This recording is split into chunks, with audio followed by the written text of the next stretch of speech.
ao CESU, ao CESU-Lab, para construir um plano de desenvolvimento econômico de Varginha, visando o nosso futuro, visando aí o desenvolvimento nos próximos 20, 30 e por que não 50 anos, né? Então, é uma iniciativa que nós tivemos através do CESU, que é o grupo de empresários que se reúnem de 45 em 45 dias, e também do CESU Lab, que é o nosso hub de inovação. Então, essa semana toda, nós temos 3 sessões hoje, 3 sessões amanhã e 3 sessões na sexta, e uma sessão com os alunos do mestrado no sábado, onde nós estamos nos unindo e desenvolvendo propostas em cima de eixos temáticos. Saúde, meio ambiente, educação, que é a nossa primeira de hoje.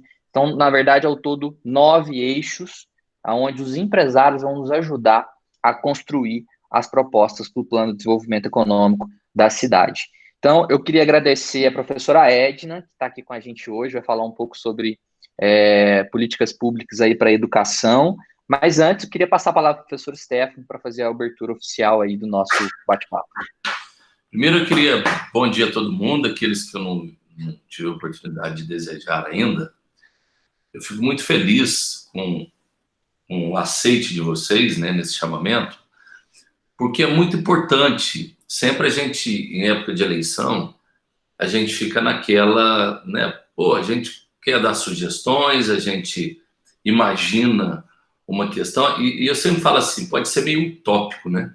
Mas eu acho que um dia nós ainda vamos chegar na seguinte situação: nós vamos construir um plano de governo e aquele candidato que for o mais adequado e der mais aderência a ele, nós vamos acabar elegendo.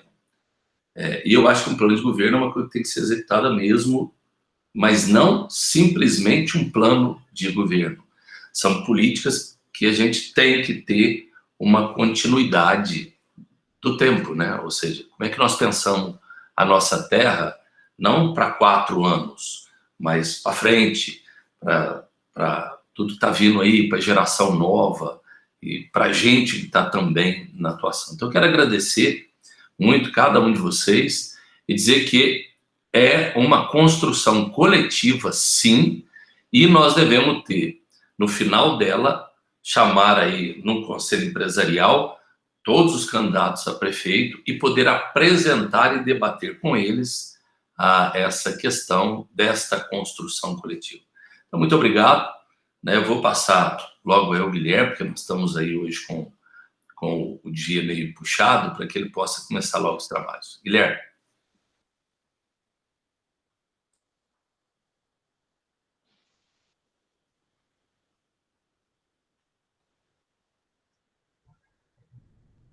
Bom dia, pessoal. Desculpa, deu uma travadinha bem na hora aqui. Obrigado, professor Stefano. Obrigado, Felipe.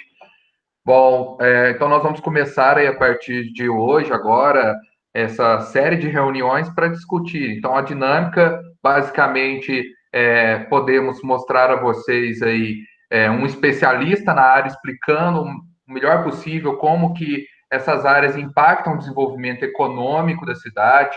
Então, começamos agora com educação. Logo mais à tarde, temos o professor Pedro Portugal falando do ambiente de negócios e depois o professor Fabrício falando sobre desenvolvimento tecnológico. Então, agora nós vamos ter a professora Edna comentando sobre a educação e logo a fala dela estarei apresentando a vocês o diagnóstico que nós fizemos dos indicadores referentes à situação da educação no município de Varginha e também comparando ela com as principais economias do sul de Minas. Acho que a ideia é que nós aprofundarmos o máximo possível, debruçar sobre esse tema e assim temos boa base para discutir as propostas em seguir. O que está aparecendo na tela aí para vocês são os passos que o plano de desenvolvimento vai seguir. Então, nós temos esse primeiro passo de diagnóstico, discussões. Posteriormente, nós vamos ter uma plataforma digital onde serão incluído esse plano, os diagnósticos, para que isso fique aberto a toda a sociedade. E depois vamos convidar os candidatos a conversar, como o professor Stefano falou. Então, para a gente não atrasar muito aí, vou passar a palavra à professora Edna. Professora Edna, obrigado mais uma vez. Fica à vontade.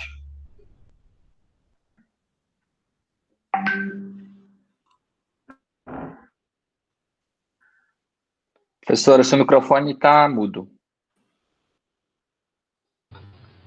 Abri. Eu só preciso colocar minha apresentação, já achei aqui.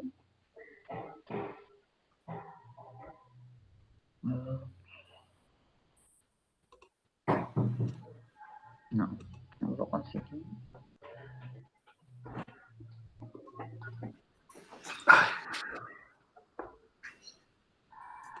Eu nunca consigo colocar no negócio, tá? Compartilhar.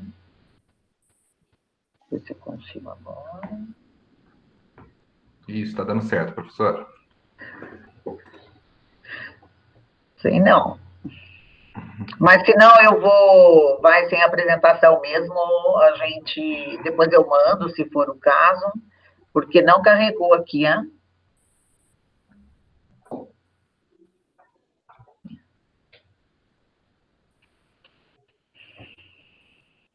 Devia ter mandado antes para você.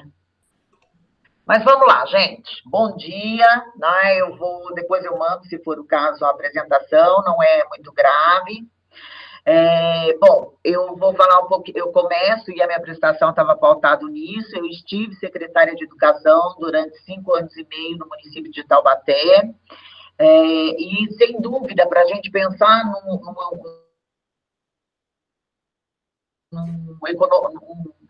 o movimento econômico de uma região, de um país, de uma cidade, de um estado, né? Você tem um tripé para qualquer plano de governo que queira se apresentar, é saúde, educação e segurança. Esses 3 pontos são fundamentais para você pensar no futuro, né? E você pensar o que você vai construir em termos de economia também. Nós vamos, lógico, passar por um período bastante complicado agora, por conta justamente dessa pandemia, né? Mas você não pode perder de vista as metas que são tripé também, né? A espinha dorsal justamente do que a gente chama de educação. Particularmente, o município, ele é responsável pela educação infantil, é um grande gargalo que nós temos na educação, é justamente o atendimento de 0 a 3 anos, né, que a gente chama de creche e a primeira infância, né, principalmente porque todos os investimentos feitos nessa faixa etária tem um impacto bastante grande na escolaridade do sujeito ao longo da vida, né? Mas não é só isso, nós temos outros pontos que são importantíssimos no Brasil, que é justamente hoje a questão da qualidade, né? Porque rigorosamente nós já atendemos a questão da acessibilidade, a gente deu conta, né?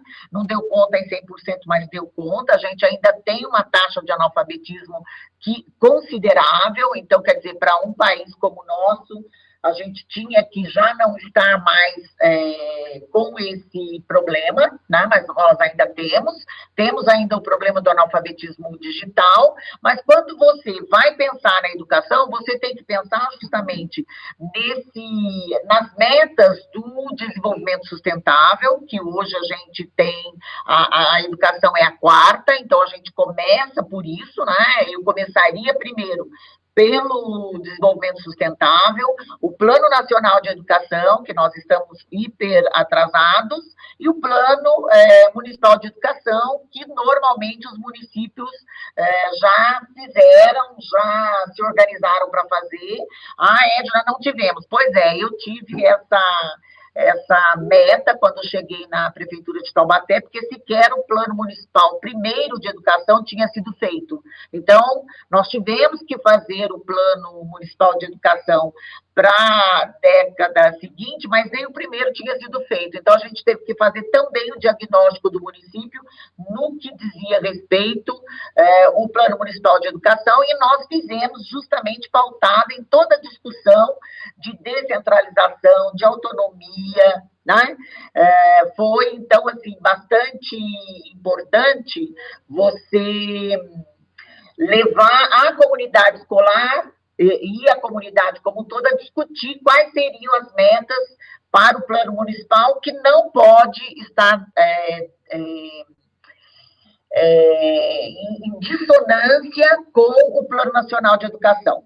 Nós temos ainda agora, nesse momento, né, para quem vai começar o governo no ano que vem, tem que se pensar também em como a gente vai fazer a recuperação da aprendizagem desse ano de pandemia, que nós, na verdade, por mais que a gente tenha feito bem e atendido, nós sabemos que a grande maioria, aqueles que precisam mais, que são as comunidades carentes, não tiveram acesso à educação nesse período, né? E você não pode permitir que essa exclusão seja ainda maior a partir do ano que vem, né? Então, hoje o Brasil tem 45 milhões de alunos matriculados na educação básica, nós temos cerca de 3 milhões de professores, né?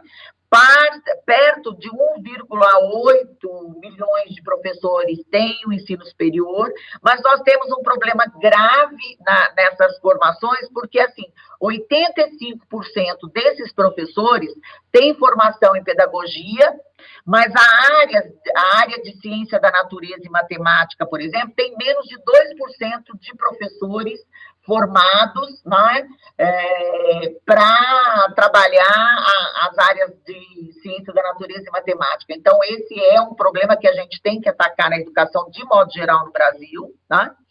Nós sabemos também que a grande maioria dos professores, né, são mulheres. Nós temos hoje 2.300.000 professoras e 700.000 professores, tá?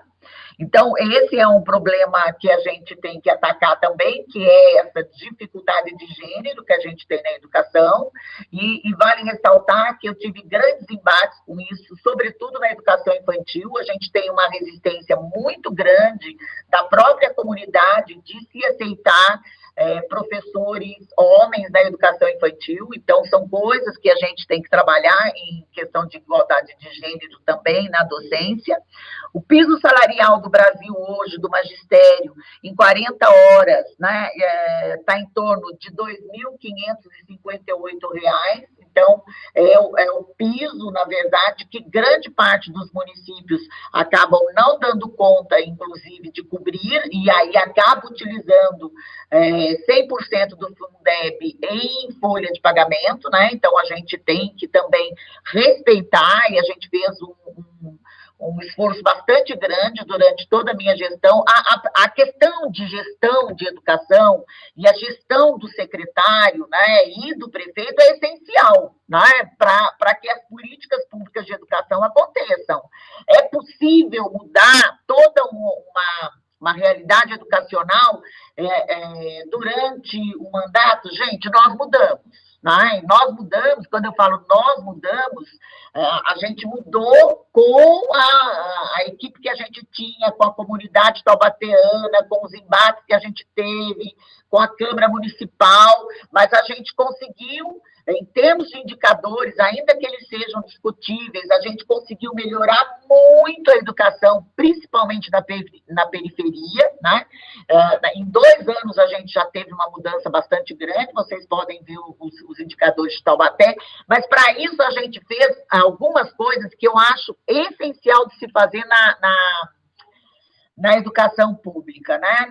Na educação básica, de modo geral. E vale ressaltar que Taubaté a gente tinha de educação infantil e creche ao ensino médio no município.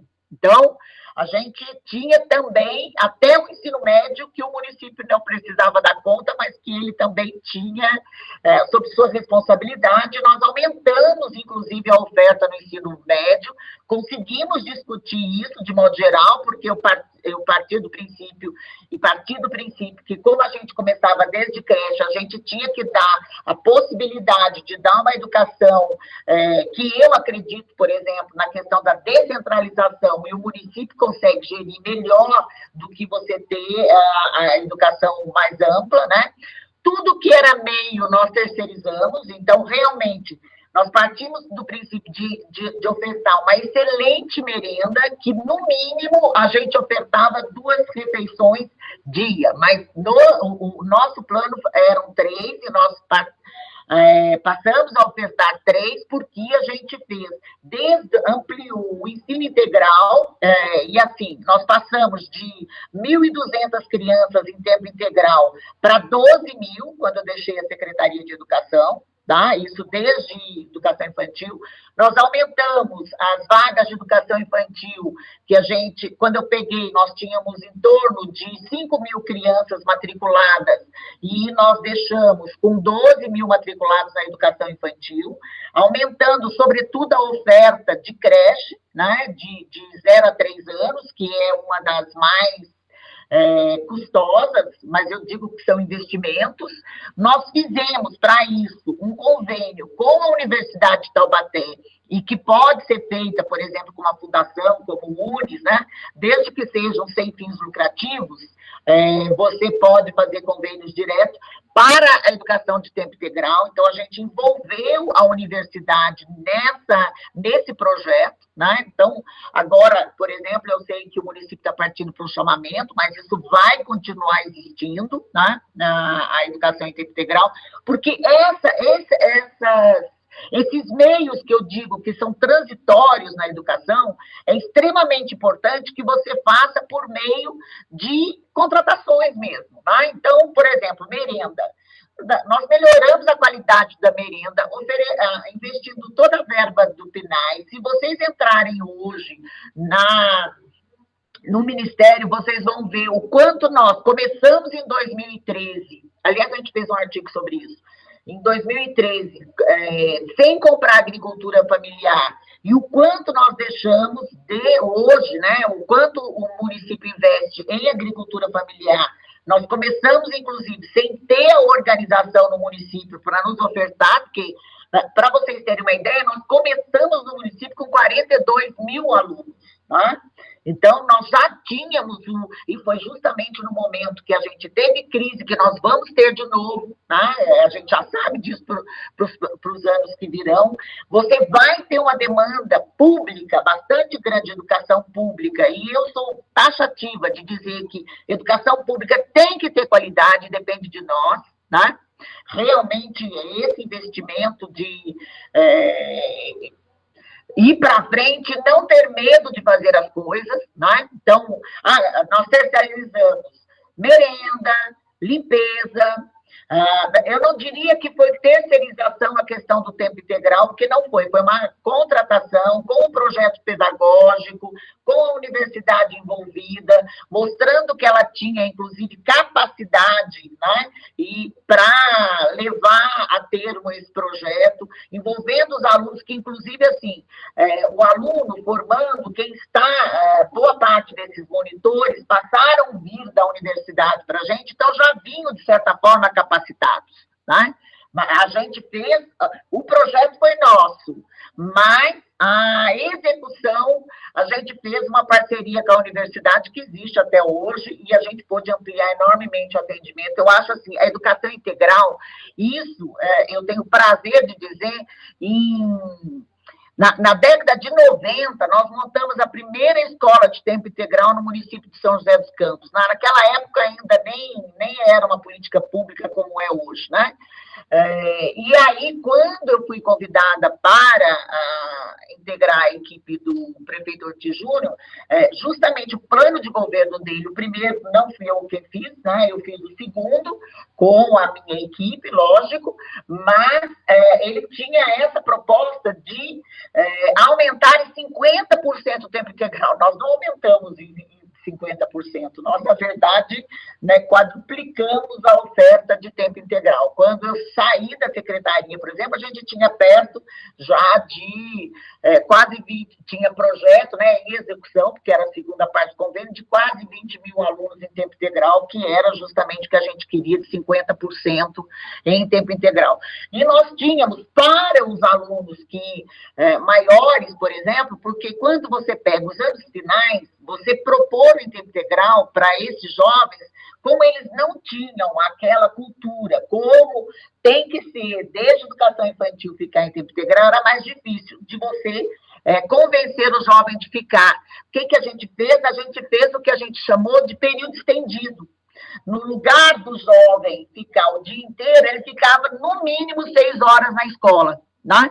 E com essas 6 horas na escola que ele tinha, e eu vi, por exemplo, eu vi os dados aí de Varginha de defasagem da série, que é um problema sério que a gente tem no Brasil, né? Porque além da, como eu disse, a acessibilidade, você inclusive oferta, mas não é só questão de oferecer, você tem que, na verdade, fazer com que a educação seja boa, de boa qualidade durante o tempo que o menino fica com você na escola.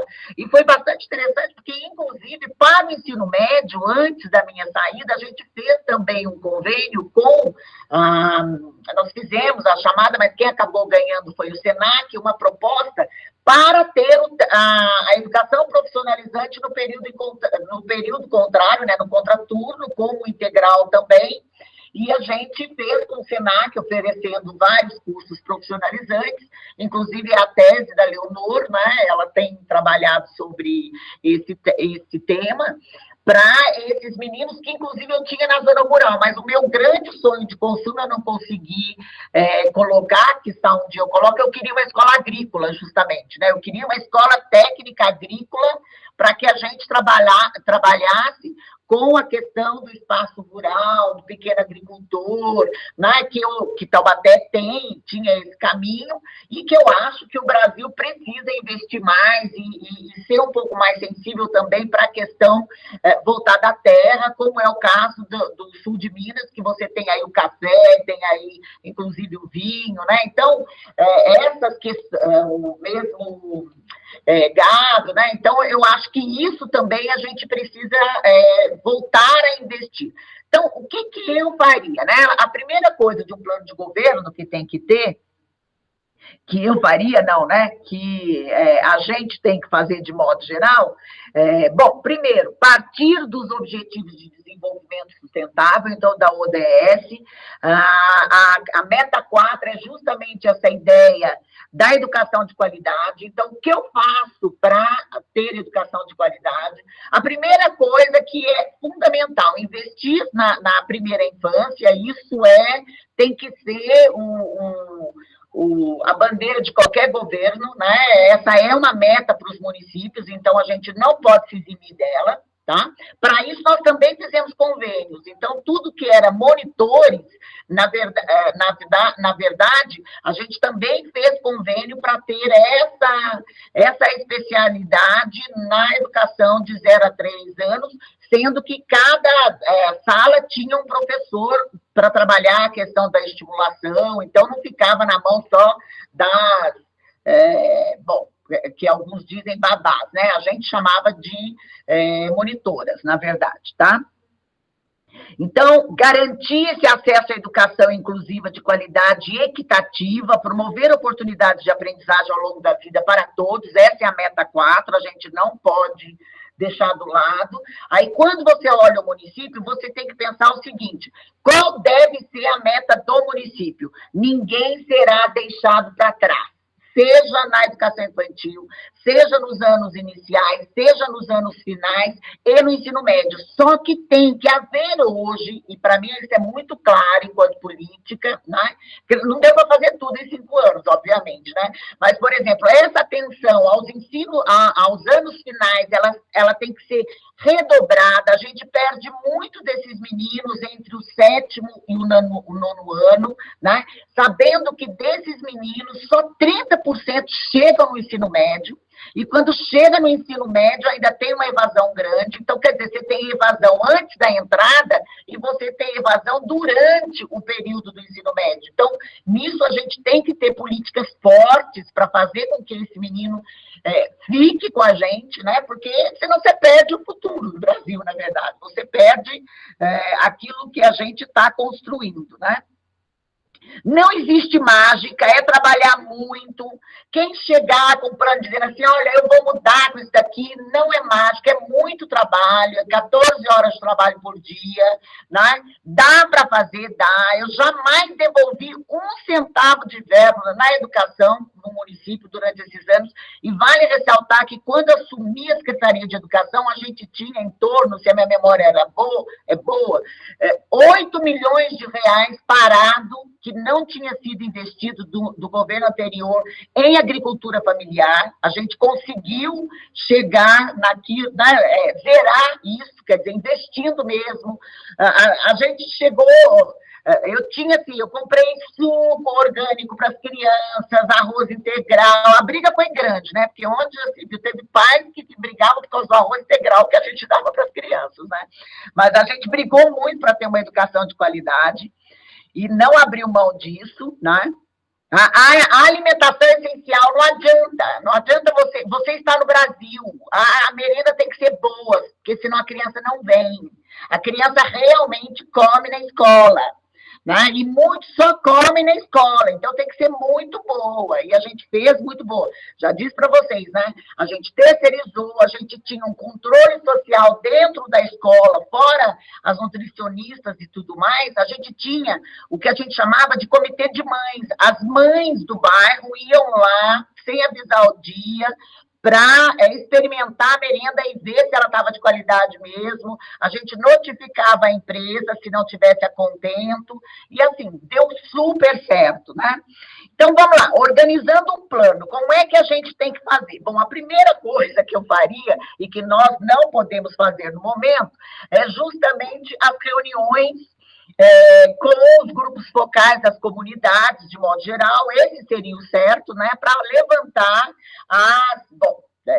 não sei se não dá para fazer, mas seria o certo de fazer, né, para levantar as necessidades de cada um dos bairros, de cada uma das cidades, né, envolver a comunidade nisso tudo, essas discussões em pequenos grupos, né, e foi assim que a gente realmente levantou tudo, registrar, fazer brainstorming, né, ver a disponibilidade dessas pessoas, agilidade, né, a contribuição dos munícipes, eu acho super importante, principalmente aqueles que são representantes da comunidade, do bairro, né, porque eles conhecem ali a realidade local.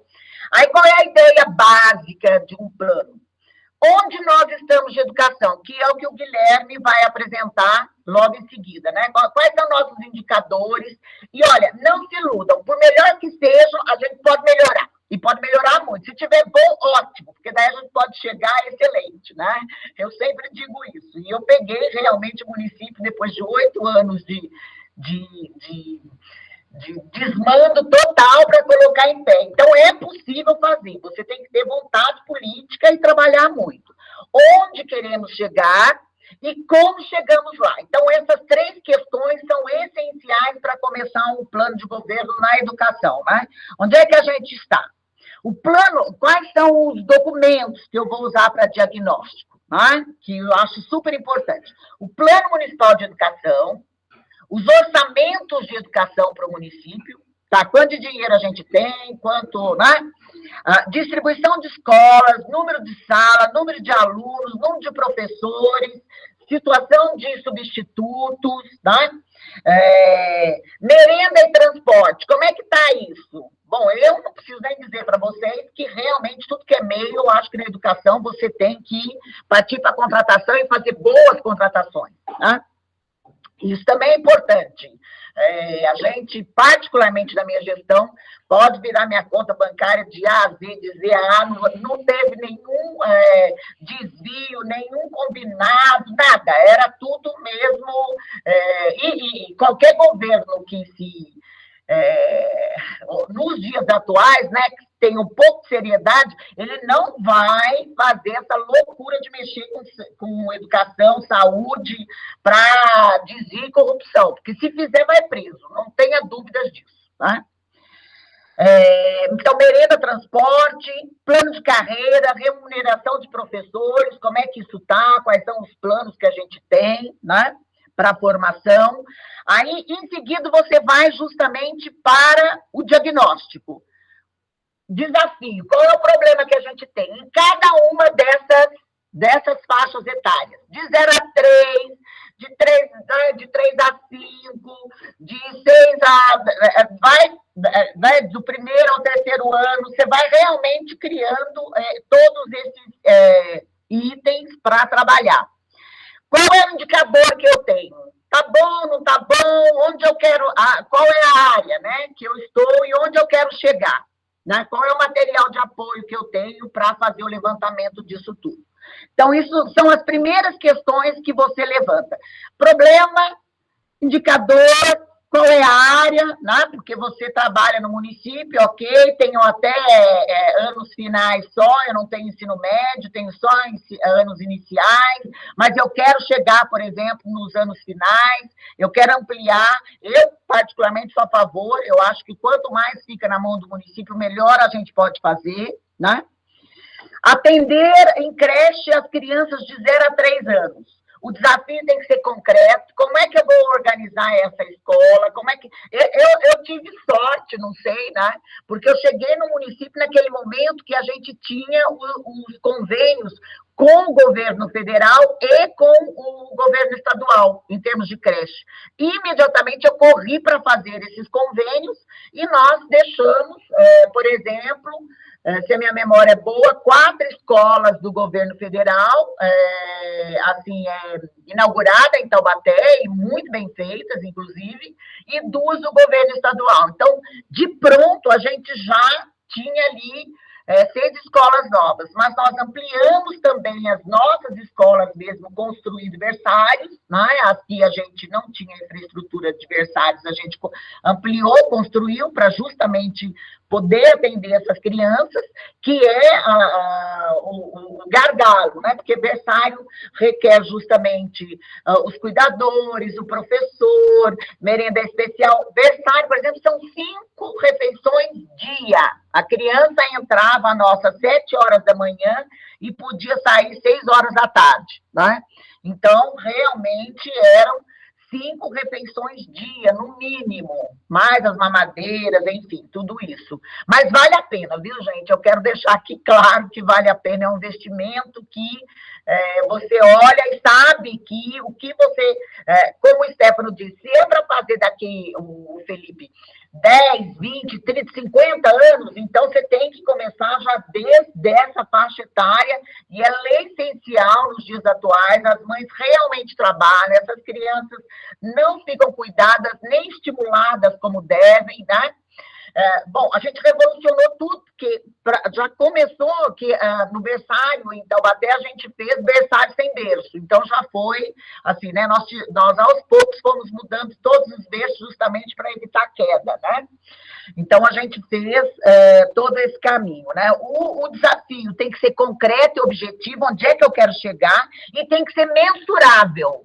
Então, assim, eu fiz tudo em planilha Excel, inclusive. Quantos % eu vou chegar, quais são os indicadores que eu quero, né? Então, qual é o indicador? Matrícula em creche, um exemplo, né? Qual é a definição? A definição, número de crianças. Quantas crianças tem no município que não estão atendidas? Em berçário 1, berçário 2, maternal 1. E qual é o total de crianças que normalmente o censo dá no município, nas comunidades, nos bairros onde eu esteja, porque isso também foi uma coisa que a gente fez muito, a gente levou as escolas para os bairros onde as pessoas moravam, né, para que você não tivesse que tirar a criança ali do ambiente dela. Qual vai ser a minha medida? Quer dizer, para o primeiro ano, segundo ano, terceiro ano, quanto eu vou atender ano a ano dessa promessa ou desse compromisso que eu vou assumir com a minha comunidade. Quais são as fontes para eu achar isso? Eu até digo, olha, você tem o INEP, que é um instituto que tem lá todos os dados, né?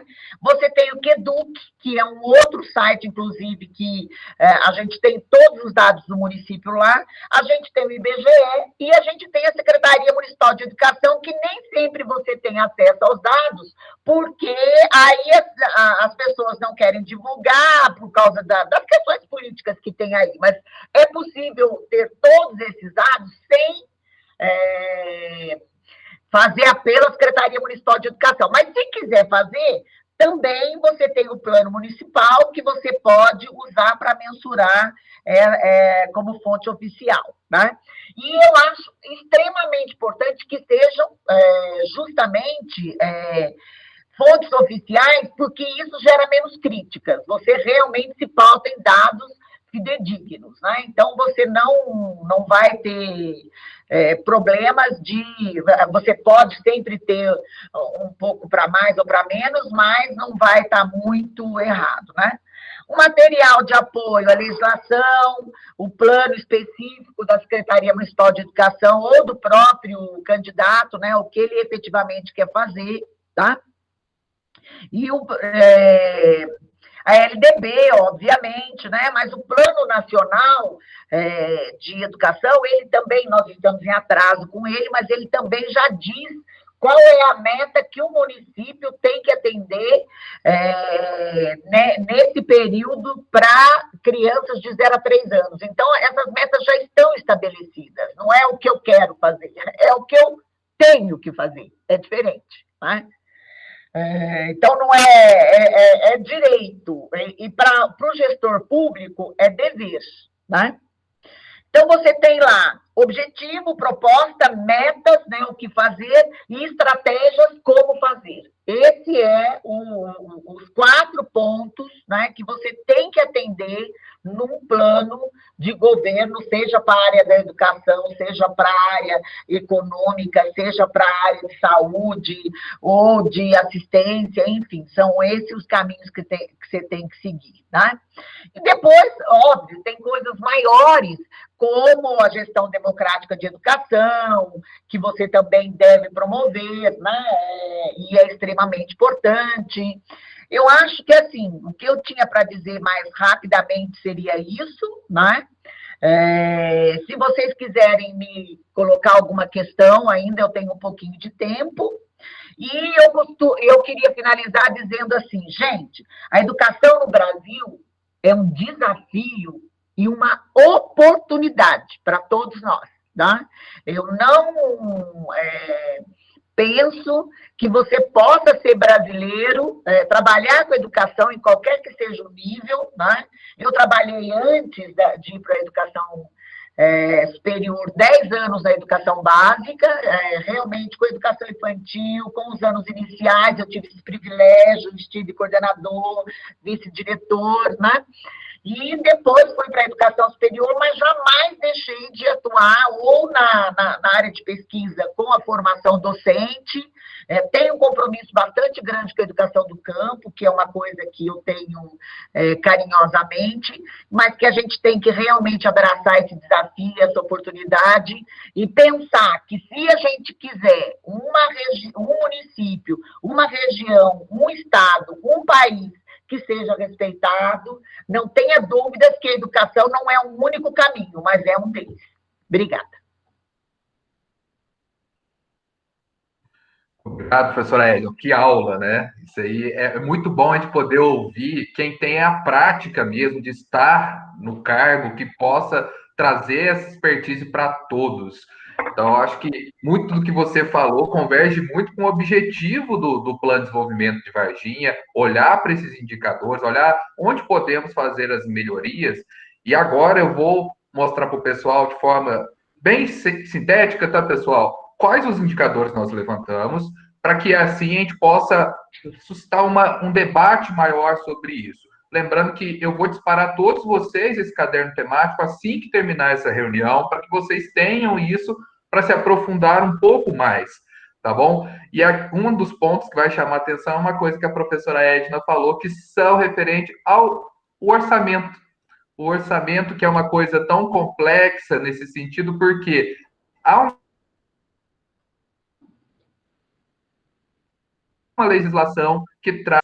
A legislação ela já prevê o mínimo de investimento. Então, esse caderno temático, pessoal, é um caderno que nós dividimos em eixo social e econômico, e dentro dele nós temos aí sobre a educação, e já converge com o que a professora Edna disse, sobre as ODS da ONU, a ODS 4, que é educação de qualidade, já está disponível para vocês o link, basta você clicar aí, você é direcionado para o site da ONU, e você descobre o que é uma prática internacional voltada a uma educação de qualidade. Dentro dos indicadores, são vários que nós podemos elencar aí na área de educação, só que está aqui, né, o professor Pedro, meu orientador aí no mestrado, ele também trabalha muito com isso, sabe que no Brasil, a gente tem uma série de dificuldades com indicadores. Por exemplo, a taxa de analfabetismo é uma taxa que a gente consegue, assim, com uma discrepância de tempo muito grande. Então, nós buscamos aqui no diagnóstico trazer os indicadores mais atuais para nos nortear. Às vezes, usar dados de 10 anos atrás não mostram muito a realidade. Nós levantamos aqui com base aí na base de dados que a professora Edna citou, do INEP, os dados do IDEB, que é um índice que está medindo a qualidade do ensino básico. É a prova que é aplicado na quarta série, quinto ano, e também nos anos finais, oitava série e nono ano. Vocês podem observar aí que a cidade de Varginha, que está em verde aí, ela tem uma evolução do ano de 2015 a 2017, lembrando que o IDEB é feito de 2 em 2 anos, tá? Então, a gente não tem os dados ainda de 2019 para apresentar, mas ela tem um dos melhores índices comparando com as maiores economias do sul de Minas. Ela tem um indicador melhor que Extrema, Poços de Caldas e até mesmo Pouso Alegre. Ela está numa nota próximo a 7 para os anos iniciais.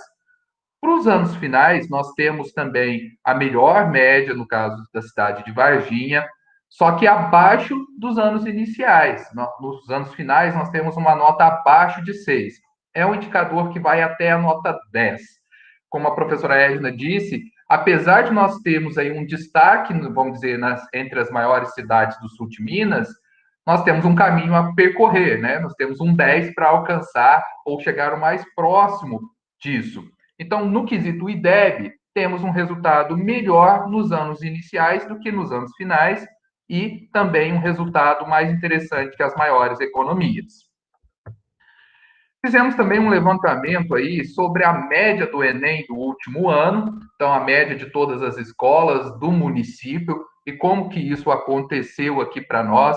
Nós temos aí uma nota média na cidade de Varginha de 548, é uma média que está abaixo para o ensino médio, então, né?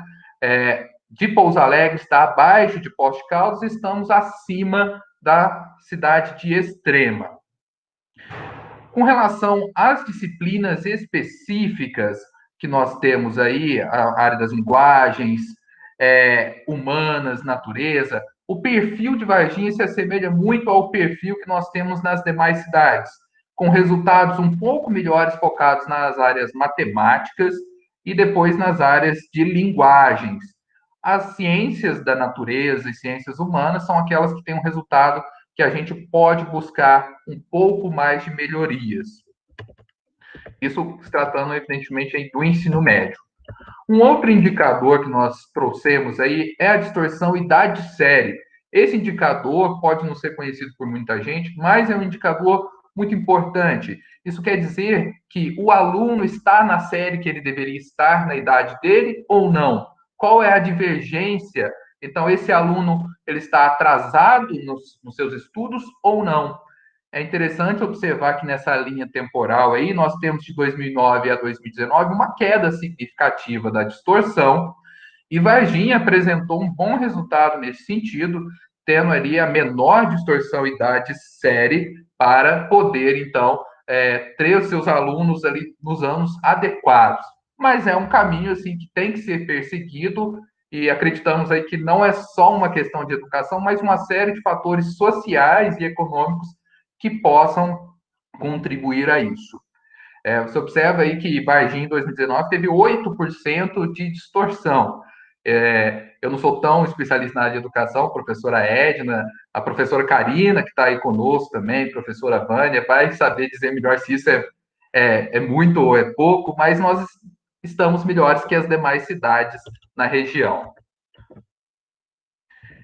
Quanto ao número de escolas, os dados que nós temos mais atualizados, Varginha está aí com 50 escolas atendendo o ensino fundamental, 20 escolas no ensino médio, uma média que está acima das demais cidades também, e também temos aí, nós fizemos uma razão, né? Nós pegamos aí, dividimos a razão da faixa da população que está na idade, que deveria estar na escola, com o número de escolas. Então, a gente observa aí que Varginha tem realmente uma proporção melhor nesse sentido. Então, quanto menos, melhor. Então, a gente tem em torno de 324 alunos por escola no ensino fundamental e 479 alunos por escola no ensino médio. Lembrando aí que essas escolas ofertam diversos períodos de estudo. Então, eu posso ter o ensino médio na parte da manhã, o ensino médio na parte da noite. É uma proporção melhor do que a cidade de Pouso Alegre, de Poços de Caldas e de Extrema. E aí, para contribuir com isso, a gente buscou nesses cadernos temáticos sempre correlacionar, né, os indicadores que mostram a qualidade e como que está com o orçamento público. Então, nós temos aí como Varginha e as outras cidades estão investindo parte do orçamento municipal em educação. E aqui salta aos olhos, pessoal, a questão da legislação. A legislação exige o mínimo de 25% do orçamento seja aplicado para a educação. E é uma situação que não está ocorrendo nos últimos anos na cidade. Outras cidades também passaram por isso, vocês podem acompanhar no gráfico aí, que a linha do 25% aí, ela não está sendo observada. Alguns picos da cidade de Extrema e Pouso Alegre são mais coerentes, mas principalmente ali a partir em torno do ano de 2006, Varginha tem mostrado um investimento na educação, né, um esforço orçamentário abaixo da legislação. É lógico que há estudos que mostram que não é só questão financeira, mas como se gere essa verba para que se tenha uma educação de qualidade. E logo abaixo vocês conseguem observar neste gráfico como foi a evolução específica de Varginha nesses investimentos. O que estão aí, a gente está jogando bem claro que esses dados são públicos, mas quem eram os prefeitos da época, né, e como que foi os esforços orçamentários em educação no período de cada um deles. Né? Então, a gente vê aí desde o ano de 2000, o prefeito Antônio Silva, depois o Mauro Teixeira, o Eduardo Carvalho, Corujinha, e posteriormente, agora no final, o prefeito Antônio Silva novamente. É um dado que deve ser investigado com mais cuidado, porque apesar de nós termos mostrado a vocês as questões de bons indicadores de algumas formas, mas o investimento poderia ser maior. Essa parte do esforço orçamentário com o desenvolvimento econômico, por que nós trouxemos aqui? Porque traz a parte da pesquisa científica, que é muito importante para o desenvolvimento de uma cidade. E se você olhar nesse histórico, todas as cidades, excetuando Poços de Caldas, praticamente não tem investimento municipal na área de desenvolvimento econômico, que reflete aí na pesquisa científica. Varginha, particularmente, principalmente a partir do ano de 2009, teve praticamente 0% de investimento na área científica, que aí já envolve as universidades e os centros de pesquisa. Infraestrutura é fundamental também para a construção das escolas, dos acessos logísticos às escolas rurais. Então, Varginha também apresentou um esforço orçamentário na área estrutural bem abaixo das demais cidades. Principalmente uma queda aí a partir do ano de 2007. Isso tudo, pessoal, na verdade, de forma bem rápida, e depois vocês receberão isso por e-mail, é para mostrar a todos aí qual é a situação em números que nós temos para poder ampliar a discussão e trazer propostas mais adequadas ao nosso município. Então, nós já sabemos os indicadores de qualidade, sabemos como o governo está utilizando a sua verba, agora é a hora de discutir, então eu vou deixar aberto aí as perguntas,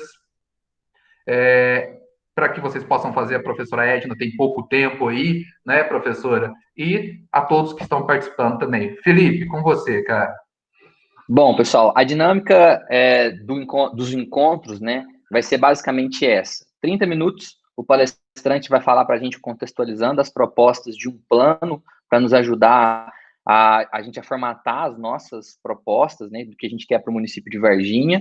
O Guilherme sempre vai apresentar o caderno com os dados reais que nós buscamos em várias fontes. E, por fim, nós vamos fazer perguntas e respostas. E agora vocês vão receber esse caderno com um formulário para vocês enviarem para a gente as propostas, para a gente consolidar isso e apresentar depois para os prefeitáveis, tá? A gente vai ter uma série de entrevistas, de debates, e vamos disponibilizar essas informações para uma plataforma também. Bom, a gente tem aí 9 minutos para a gente seguir o nosso cronograma. Se alguém quiser mandar alguma pergunta aqui no chat, eu posso fazer, ou se alguém quiser abrir o microfone também, fique à vontade. Felipe, nós temos aqui um comentário do Juliano. Obrigado, Juliano. Professora Edna, parabéns aí pela apresentação. Entretanto, a minha pergunta vai no sentido da educação disruptiva, ou seja, aquela que pretende romper o estabelecido e para melhorar o existente. Percebemos, e segundo alguns especialistas nacionais e internacionais, o sistema não mudou nada, os objetivos e programas nos últimos 50 anos. Na sua visão, como implementar ou de que forma inserir uma educação disruptiva e empreendedora num plano de desenvolvimento econômico local?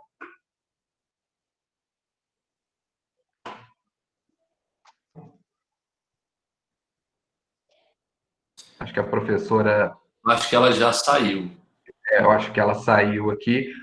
Juliano, pode deixar que eu vou encaminhar a sua pergunta a ela e te retorno. Pode ser? Retorna para mim também a pergunta dele, porque o Juliano, um abraço aí, Juliano, ele fez uma pergunta extremamente cabível e bate muito com o que eu iria perguntar. Eu acho que... Sem problema. Depois você pode encaminhar para ela, Guilherme. Sem problema. Obrigado. Eu acho que todas as perguntas deveriam ser respondidas e encaminhadas junto com o plano, esse caderno, né? Acho que é uma grande oportunidade. Hoje nós vimos a professora Edna falando um pouco e nós olhamos os dados. Eu acho que é uma grande oportunidade que nós temos agora, principalmente se tiver mais dúvidas, a hora que nós recebermos isso, encaminhar as dúvidas, né, ou alguma questão, a gente poder encaminhar para a Edna, encaminhar para os setores todos e rapidamente jogar as respostas para que a gente possa realmente construir uma proposta interessante. Isso, por exemplo, é uma preocupação realmente que eu tenho, essa que o Juliano colocou. Hoje, onde você vai no mundo, né, onde você vai, seja em países de maior desenvolvimento, menor desenvolvimento, a educação continua sendo um grande desafio. Principalmente hoje, num mundo cada vez mais tecnológico, um mundo cada vez mais conectado de alguma forma. Então, algumas habilidades que antes nós não desenvolvíamos, digamos assim, é um desafio que temos que começar a desenvolver. Habilidades que esse novo mundo precisa.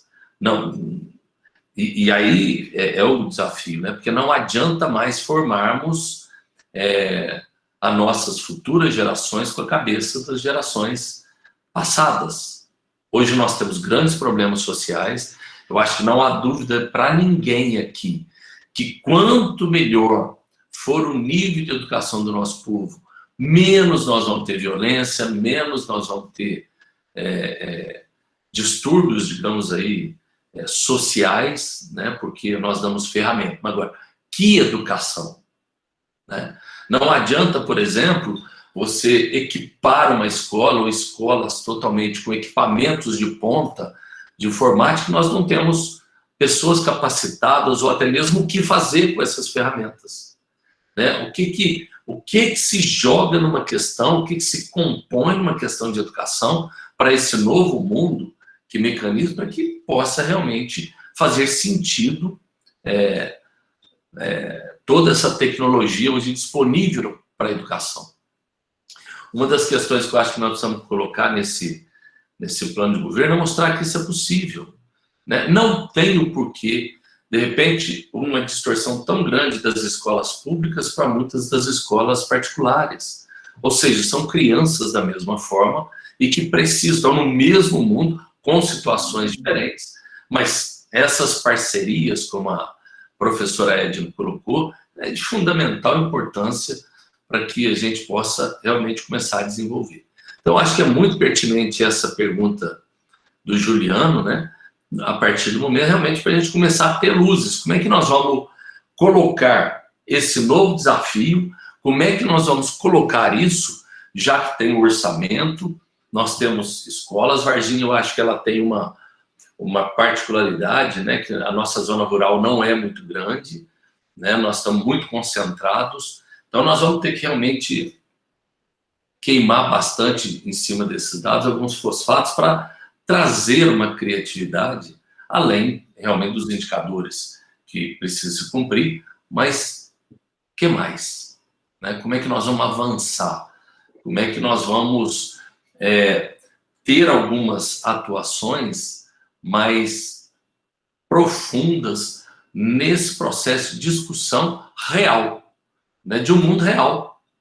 Então, é aquela história assim, nós temos que conhecer a nossa gente, conhecer o nosso povo. Nós vimos em comparação com as outras, né, das outras cidades, e quando a gente vai começando a comparando outros dados, a gente vê que algumas nós estamos abaixo e que acaba influenciando e muito nessa questão de educação. Então, acho que é muito importante isso. Primeiro, levantar todas as dúvidas que esse relatório pode ter trazido, e a professora Edna encaminhar rapidamente, né, para que todo mundo possa compartilhar isso e a gente poder compartilhar rapidamente o que cada um está pensando, né, para a gente construir algo mais sólido e trazer para essa plenária aqui convalidar. Né? Bom, gente, com relação à dinâmica, né, e a didática aí da construção das propostas, alguém tem alguma dúvida, querem perguntar alguma coisa?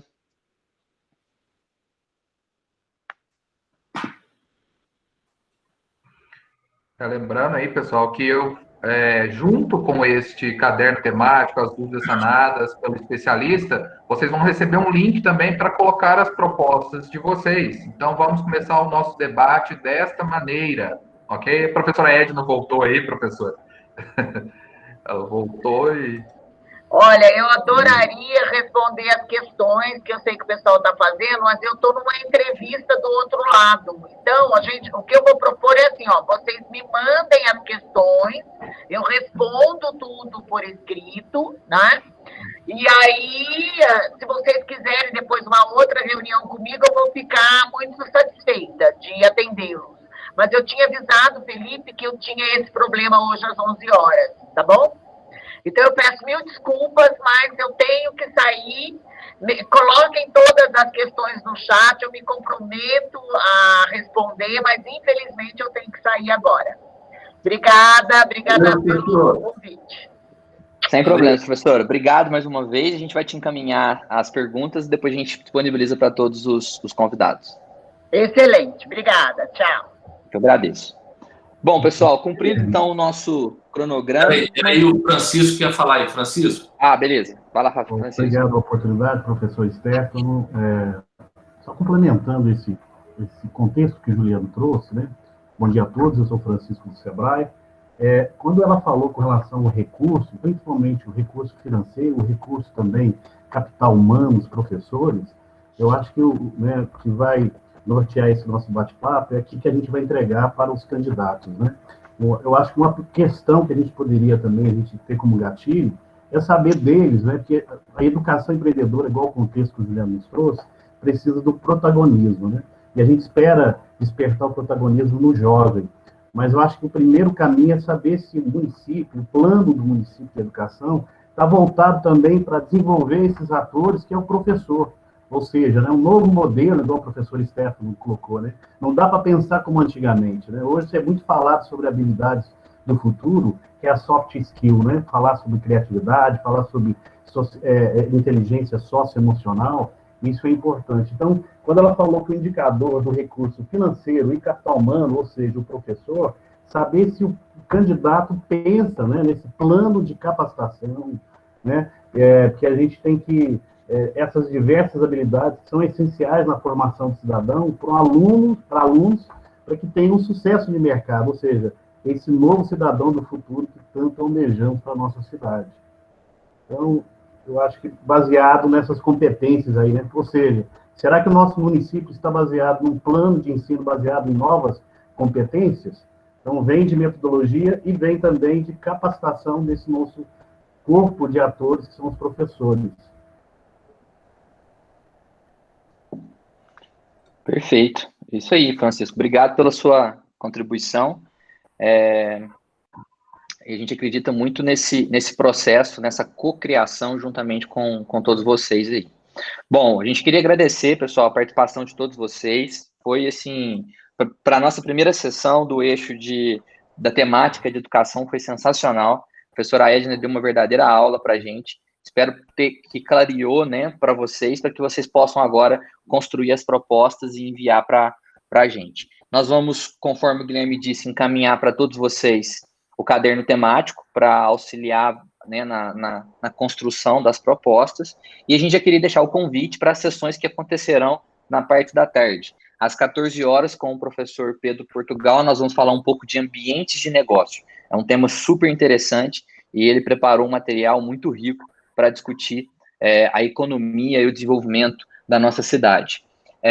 E às 16 horas, com o professor Fabrício, nós vamos falar um pouco sobre desenvolvimento tecnológico. Precisamos levar a Varginha para o rumo da inovação, atraindo investimentos e desenvolvimento de novas tecnologias. Então, o Fabrício vai falar para a gente um pouco sobre isso. Às 16 horas, vocês já estão convidados, né, e teremos mais participantes aí também na parte da tarde. E aí, depois a gente vai dar sequência nas outras temáticas durante a semana. Então, mais uma vez, muito obrigado, e qualquer dúvida pode entrar em contato comigo ou com o Guilherme aí. Pessoal, a Vânia está perguntando aqui, professora Vânia, você pode me encaminhar um e-mail ou você pode fazer a inscrição no link que eu mandei aí no chat, tá? Vou mandar novamente, porque aí nessa inscrição eu já tenho contatos todos para disparar, tá? Estou mandando novamente aí. E aí, quem não se inscreveu, por favor, se inscreva nesse link para que todos consigam receber. Ele está lá que é só para empresas, mas vocês podem também participar à vontade. Quanto mais gente contribuindo para nós, melhor, tá certo?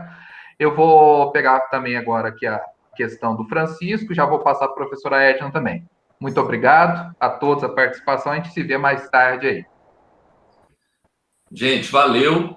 Isso a proposta, né? Que nós estamos aí no CESUL, contribuir efetivamente com as propostas e o que é mais importante, essas propostas, depois convalidadas, serão disponibilizadas numa plataforma a toda a população para que elas tenham acesso, para que elas também possam comentar, possam discutir e realmente poder acompanhar aqueles compromissos que forem assumidos nisso. A gente não pode simplesmente fazer, entregar para um candidato A, B ou C. A população tem que ter o direito de saber, de discutir, de acompanhar aquilo que está sendo colocado. Então, a proposta é aquele chute inicial para que a população possa tomar conhecimento e possa também, cada candidato, poder se posicionar diante dessas propostas, né? Então, eu quero agradecer mais uma vez cada um, o convite que o